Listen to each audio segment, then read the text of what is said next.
people, you have to be ready if you want a coach. And, like they say, when the student, what's that saying? The student arises, when the student, I can't remember the saying. When the student's ready, the teacher shows up. I think it's that. When the student's ready, the teacher shows up. So, and that's true. But I do love to help people to get unstuck, to get out of their pits. Just ways of putting it to help the overwhelm just come off. You all know I love the sign. So overwhelm, get off of you, and you're not to be so overwhelmed, to help you make life manageable again. The people I have helped have, some of them have come out of the pits. Some came crying for the whole hour they met with me. And now they're okay and they're still progressing. It's always going to be an ongoing journey, but it is wonderful to help people with that. It really is. And so I encourage you to set up that appointment with me or share the link with someone else that you know needs it and wants one-on-one help, and it's not ready for a group but needs help. That is my specialty. It's the area where God gives me compassion and just meeting people right where they're at, but helping them move forward where they need it and making a plan that's specific to them and what they want and what they need. It's just, I've lived it myself and I'm still living it. And so, but my series right now is on perspective. So I'm kind of returning back to talking about the mind. And, our minds and our thinking is so important. We need to think about our thinking, think about our thoughts. We need to I don't know if I should say the word analyze. We need to process, consider what we're thinking. So my video today that will be coming out probably on Friday was really about just making sure that we can work on our thoughts, we can change our thoughts, we can shift our thinking, we can work on our perspectives, because perspectives are like a bundle of thoughts about a certain person, relationship, situation, ongoing things, whatever it is. We all have many perspectives about things in life. And I've learned that I can shift mine and you can shift yours. The problem is we all have been there at times where we think that perspective we have is the truth. It is the truth. Right. It's like, that is absolutely what's happening. And that's that. And there's no other way to look at it. And, that's the scary. When we're like that, when we're in that, it's not good. It's oftentimes hopeless. Oftentimes, yes, we get stuck, and maybe for years or a long time, and when we don't need to be stuck, it can cause us to give up on life or relationships and on life. And people do give up on life, as we know. Not a good thing. And some of us could say, I'll never be in that spot.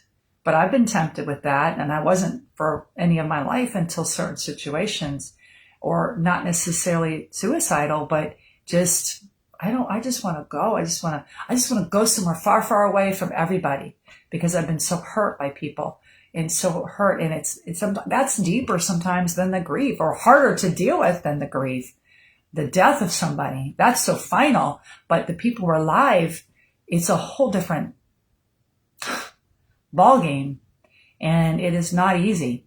So that could be losses of live people. I have that with my grandkids and others too, that I've still worked through, gotten better with, and then new ones come up, and it's hard. It's just hard.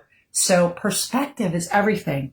My first video in this series, which was last week, it's already out, is how perspective changes everything. And then my next one for today is going to be perspective can change everything. We actually can change, and it can change everything for the bad or the good. But what I, of course, want to help people do is change their perspective to the good. And I said it on my video today, and I feel led to say it again. We can actually the positive and the negative can coexist together when we're going through grief. We can be sad. We can be angry. We can have all these questions that we don't know what to do with. We can have guilt. We can have regrets. We can be mad at the person who died. All kinds of things. that we can go through depression, et cetera, et cetera, et cetera. But we can, through it all, we can still learn to have hope in the midst of all that. We can be thankful in the midst of all that. We can be grateful in the midst of all that. We can see positives and good in the midst of all that. And it helps, and that's what helps us to start moving and move forward in a good way. It's step by step. It's one day at a time, one moment at a time. It's no rush. There's no reward for speed, is what Dr. Alan Wolf felt, who is one of the worldwide experts of grief and loss. No reward for speed. No, and I should come up with my own saying about competition. Or comparison. No comparing. No reward for comparing. No good in comparing. In general in life, it's not good. And I've done videos on that. You can look them up. But, when you talk about grief, other people will try to compare you to them or to others, right? Yeah. So others will, compare and try to get you to fall into that comparison trap. Don't. You are unique. Your situation's unique. Your losses are unique. It just keeps going. And yes, when we get together in our support group, we're all unique. Our losses, sometimes there's not anybody in the group that has the same loss, whether it would be a parent or a child or a friend or a grandson or, or spouse or whoever. And then, way more uniqueness to that, right? We all still come together and we all relate because of grief. Grief actually separates relationships and it brings relationships together. So there you go. It does both. And almost everybody who's gone through grief, I think, can attest to something in their relationships that happens. Somebody that they thought they were going to be able to count on or they thought would be there and wasn't able to be there or wasn't willing to be there for them in their grief or could not support them in their grief. But then all of a sudden, if they step out and they get more help and they don't say isolated at home, like we're tempted to do, but it's not good to do. I need my downtime. I like my alone time. That's part of how I heal, is having alone time. But I needed community too. And actually, because I led the support group and I, for over 2 years, did everything I could to not take off unless I was sick.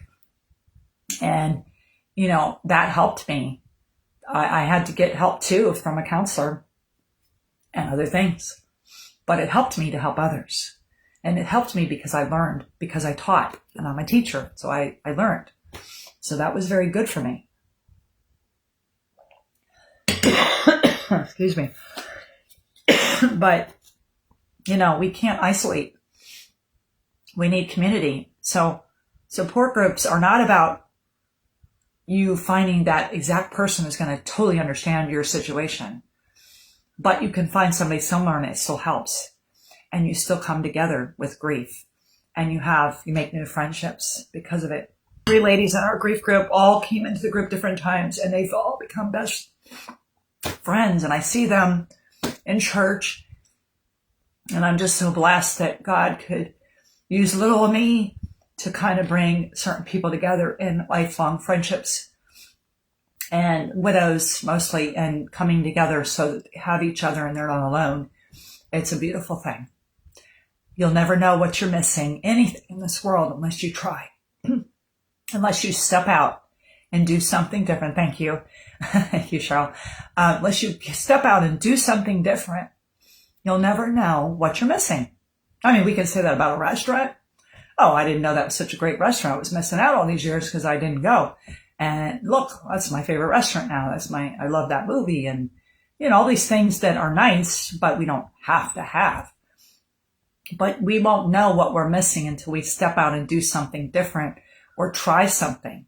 And one group may not be the right group for you. You might have to try several groups. The first counselor may not be the right one for you. So you may have to try several. But pray and ask God to lead you to the right person. And that by far will help. You still may have to go through 1 or 2 or something like that, but he will direct you if you pray and ask him. He definitely directed me to a good counselor. And to be frank, I wouldn't have thought that she was going to be the one I stuck with because of language barriers and other things. But come to find out, she has a big heart for me. She encourages me, and I need that at times. Really is there to help and support, and with my marriage and with the grief ministry, and just, nobody's the full answer. God's the only one that can fully give all our needs, meet all our needs, but he uses different people as parts of what we need. And so, but we have to step out, and I'm thankful I did. And, so that's just food for thought for life, right? That sometimes if we need any kind of help, or we're just longing for something, longing for more friendships, longing for things we don't have, to step out and go to different things. You never know who you might you might meet that special friend that ends up being a lifelong friend, or a friend for a very important time of your life. So that is true with coaching, support groups, friendships, etc. I joined this online club, as I mentioned at the beginning of this live, he was one of my speakers, and him and his wife were called to start this club, Christian Entrepreneurs Club. So if anybody's looking for a Christian Entrepreneurs Club, business club, it is wonderful. I've only been in it for 3 weeks. They have a weekly Wednesday Bible study, and oh my gosh, God touched me so strongly just with the song that he played last week. And then they had a mastermind, and I received really important help through that. It was a sacrifice for me to invest for a year, but it's actually very reasonable when you get the yearly program, and it is wonderful and just life-changing already for me. And I know God has me in it. I believe I'm going to probably meet people so that I can learn more how to make my business better. I already am. And also the ability to meet more clients and find more people that I can help, hopefully. So anyway, lot to share, but perspective, that's my series I'm doing right now. And so my first video was on just how much perspective influences us and how it influences our life. And then the one that will be released this week is, hey, we need to know that we can change our thinking. We can work on our perspectives, and not every perspective we have is right. So don't get so stuck. If you can keep that in mind, you'll go, wait a minute, Lord, give me your perspective. Help me. Maybe I'm not thinking correctly, because this is leading to a lot of negative thoughts and emotions, what I'm believing and seeing right now, and the way I'm seeing things right now. So that's huge. And then my next one will be on how we can work on our perspective, how we can change it, and some things like that. If you have any ideas on that, any information on that, or you want to share with me, share on here something that shifted for you, perspective, and what it did for you when your perspective shifted, please do. The one today I shared on Philippians 4:8, which a lot of y'all probably know that verse. But to me, that verse gives us hope that if God commands us to think on the good, lovely, and the pure and praiseworthy, it's not because he's saying everything's going to be great and we should look through rose-colored glasses, per se, but it's saying that we need to see the good even in the midst of the hard things and all things, and be grateful. And I got to work on that. I'm preaching to the choir, so I don't think I've arrived on that. But it's definitely very important. Our perspectives are very important, and it leads into our emotions and how we feel. So if there's a lot of negative emotions, that's a sign that your thinking needs working on, and that you need help, and that you need healing, and that you need support, that you need compassion, especially if you had a life-changing loss of any type, not just the death of a loved one, but of any type. So that is what I want to just touch on today, and encourage you to go to the channel and subscribe if you're willing to. And yes, thank you. You agree. I appreciate it. Thankful that you're on today. And for those who are watching in the future, please comment. I love comments. I always try to go back and respond back to the comments that I receive, and suggestions, something you got out of it, or perspective that you have and how it shifted. I talk about King Saul in the first video, and I touched on it today. It is 1 Samuel 15, and I had to look down to make sure I knew it. 1 Samuel 15. So I really hit on that on the first video, and then Philippians 4:8, and then we're going to get into Hebrews passage for the next one. So love the Word of God. So much we can learn from the Word of God and from the Bible. So thank you for joining me, and please share this video out if you liked it, and get on my channel and check it out.